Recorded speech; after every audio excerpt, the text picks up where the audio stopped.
కళ్యాణ్ చెప్పండి ఎట్లా చూడొచ్చు నిన్న డబుల్ బెడ్రూమ్ ఇళ్లలో కౌశిక్ రెడ్డి రభస చేసిండు ఎట్లా చూడొచ్చు దాన్ని? అందరికీ ముందుగా నమస్కారం. నిన్న తెలంగాణ ప్రభుత్వం ఎంతో ప్రతిష్టాత్మకంగా తీసుకొని పేదోడికి ఒక సొంతింటి కళ ఉంటుంది, ఆ కళను నెరవేర్చుదామని రాష్ట్రంలో 2 మంత్రులు, హుజురాబాద్ నియోజకవర్గ ఇన్ఛార్జ్ ప్రణవ్ బాబు గారు, హనుమకొండ పశ్చిమ ఎమ్మెల్యేగా నాయని రాజేందర్ రెడ్డి గారు, కూడా చైర్మన్ వరంగల్ జిల్లా అధ్యక్షులు ఇనిగాల వెంకటరామరెడ్డి గారు పేద ప్రజల కళను సాకారం చేయాలనే గొప్ప సంకల్పంతో కమలాపూర్ డబుల్ బెడ్రూమ్లను పంపిణీ చేద్దామనే సంబరంగా ప్రజలకు చెప్తే ప్రజలు కూడా వాళ్ళు పొద్దున్నే లేచి గుడిలోకి వెళ్ళి దండం పెట్టుకొని వాళ్ళు సంబరంగా ప్రొసీడింగ్ కాపీ తీసుకుందామని కమలాపూర్ ఉమామహేశ్వరి ఫంక్షన్లకు రావడం జరిగింది.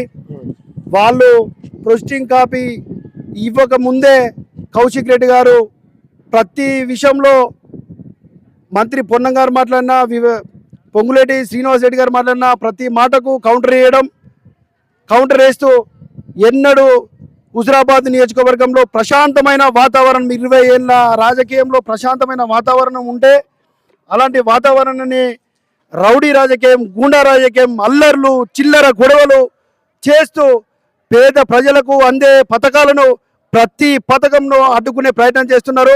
నిన్న పేద ప్రజలందరూ కలిసి సంబరంగా ఆ ఫంక్షన్లకు వచ్చి వాళ్ళ ఇండ్ల పట్టాలు తీసుకుందామనే సందర్భంలో కౌశిక్ రెడ్డి గారు పేద ప్రజలకు ఇల్లు ఇస్తే నీ కడుపు మండుతుందా? పేద ప్రజలు నీలాగా గొప్పగా బతకద్దా? పేద ప్రజలు గొప్పగా బతికితే నువ్వు నీ కళ్ళు ఓర్తలేవా? నువ్వు 100 కోట్ల విల్లాల్లో ఉండలేవా? వీణవంకలో నువ్వు గడిలో ఉండలేవా? పేద ప్రజలు వాళ్ళకి ఇండ్ల పట్టాలు ఇస్తే నీ కడుపు ఎందుకు మండుతుంది? నువ్వు చస్తా అంటే కదా ఈ పేద తల్లులు ఓట్లేసింది. కొంగు పట్టుకొని నీ భార్య అడుగుతా కదా ఇక్కడ ఓట్లు పడ్డాయి. నువ్వు అట్టిగా నువ్వు పేదలకు సాయం చేస్తే గెలిచినావా? శివయాత్ర చేస్తా అనలేదా? నీ భార్య కొంగు పట్టుకున్నది, నీ పాప ఇక్కడికి వచ్చి బాధతో బతిమలాడితే కదా ఇక్కడ ఓట్లేసింది. ఆ ఓట్లేసిన ప్రజలకు నువ్వు ఎందుకు డబుల్ బెడ్రూమ్లు ఇస్తే ఆపుతావు? నీకు ఇది పద్ధతేనా?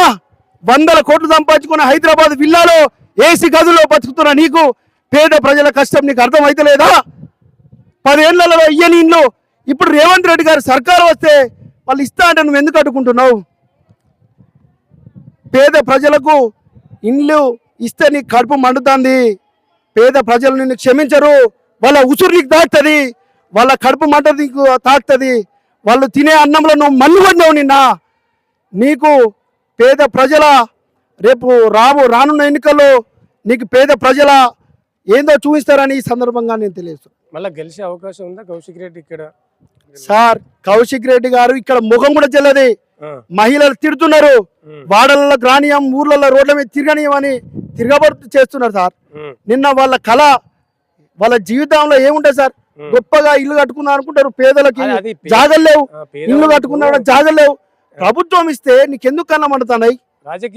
కమలాపూర్ లో నిన్న మాట్లాడుతున్నాడు బస్ స్టాండ్ కావాలంటారు. బస్ స్టాండ్ స్టార్ట్ చేసి నీ ప్రభుత్వమే కదా, నువ్వు అప్పుడు ఎందుకు పైసలు కేటాయించలేదు? మా డాడీ గెలిస్తే 1000 కోట్లు తీసుకొస్తా అన్నది కదా నీ బిడ్డ. మరి ఏమైనా 1000 కోట్లు కమలాపూర్ లో పెద్దమ్మ గుడి కూడా కొట్టి ఇప్పుడు 5 ఏళ్ళు అవుతుంది. నువ్వు ఆ గుడిని ఏం చేస్తావు? గుడి కట్టియావా?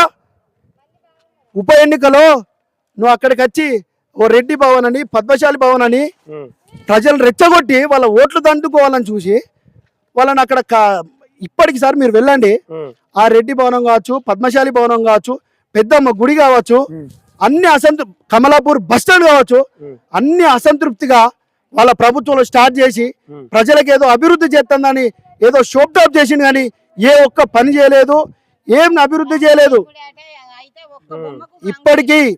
ఇప్పటికీ ఇక ప్రజలు నమ్మే పరిస్థితి లేదు. నువ్వు మళ్ళా చస్తా అన్నా, నువ్వు చచ్చిపోయినా కూడా నిన్ను ఎవరు వచ్చారు? ఇక నిన్ను నమ్మే పరిస్థితి ఇక ఉండదు.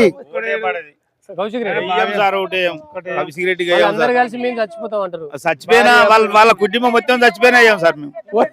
ఏం సార్ ఇది గంట కోపం ఎందుకు? అవును సార్ వాళ్ళ కుటుంబం మొత్తం చచ్చిపోయిన మమ్మల్ని నిన్న ఎంత మోసం చేసిండు సార్ దగా మోసం చేసిండు మాకు అన్ని పంచి మాకు అన్ని తీసే మోపుకు మాకు అన్ని అచ్చేసి మమ్మల్ని మోసం చేసి లొల్లి చేసి రచ్చ రచ్చ చేసిపోయింది సార్ మేము ఎందుకు ఎత్తాం సార్ ఓటు మేము వెయ్యం సార్ పద్ధతి కాదు అది. వెయ్యం సార్ వెయ్యం సార్ అసలే వెయ్యం సార్ మాకు ఇది ఎందుకు ఇవి కట్టేందుకు సార్ ఇవి కట్టేందుకు దేని కట్టిల్లు ఇన్నేళ్ల వాటి కట్టి ఇంత పబ్లిక్ ను మేము ఆందోళన పడి మాకు ఎప్పుడు బస్తారో అని చూస్తున్నాం సార్ ఎప్పుడు సార్ ఇన్నేళ్ల బట్టి సార్ నిన్న ఎప్పుడు సంబరంతో వచ్చారు? ఉన్నారు పాపం. అవును సార్ సంబరం కొద్ది ఉన్నాం సార్ సంతోషంగా ఉన్నాం పంచుతారని చెప్పని అది తొందరలే కథ అని చేసి. అవును సార్ ఇవి ఎందుకు సార్ ఇవి కట్టుడు ఎందుకు ఇన్ని కోట్లు ఇన్ని పైసలు ఖర్చు పెట్టి కట్టుడు ఎందుకు మమ్మల్ని ఎందుకు ఇట్లా నష్టం చేసిండ్రు ఏంది నిన్న బంగారం వల్ల సంతోషంగా ఏ పనిలో పోకుండా మేము ఉన్నాం సార్ ఇంటి మేము సంతోషంగా మాకు పంచుతారని చెప్పని మేము సంబరపడకుండా పోయినాం సార్ పిల్లలు మేము భార్య భర్తలు అందరం పోయినాం ఈయన వచ్చి సార్ వేషం వేసిండు. ఈయన వచ్చి ఓ రచ్చ రచ్చ చేసి ఓ వేషం వేసిండు సార్ ఈయనకి ఎందుకు వేయాలి సార్ ఓటు ఈయన కమలాపూర్ బస్తాలా చచ్చిపోతాం నా బిడ్డ దత్తది నా పిల్లలు దత్తది మేము అందరం చచ్చిపోతాం మేము అంతా చస్తాం అంటే మేము ఓటు వేసాం సార్ మేము ఎందుకు వేసాం సార్ ఓటు అవును. ఆ? పాపం ఆయనతో వాళ్ళని అవును సార్ అదే సార్ మేము ఈటర్ అందరికి ఒక్కసారి గెలిపిద్దాం ఈయన చచ్చిపోతారు కావచ్చు అని చెప్పని గెలిపించడం తప్ప లేకపోతే మేము ఈటర్ అందరికి గెలిపించుకుంటాం సార్ ఇప్పుడు మిమ్మల్ని చంపుతాడు కదా. మమ్మల్ని చంపుతాడు సార్ మమ్మల్ని చంపుతాడు నిన్న సంతోషంగా మాకు పంచితే అయిపోవు సార్ ఇవి ఎందుకు సార్ ఇవి ఉండే ఎందుకు సార్ ఇవి ఆ సార్ ఏం చేసిండు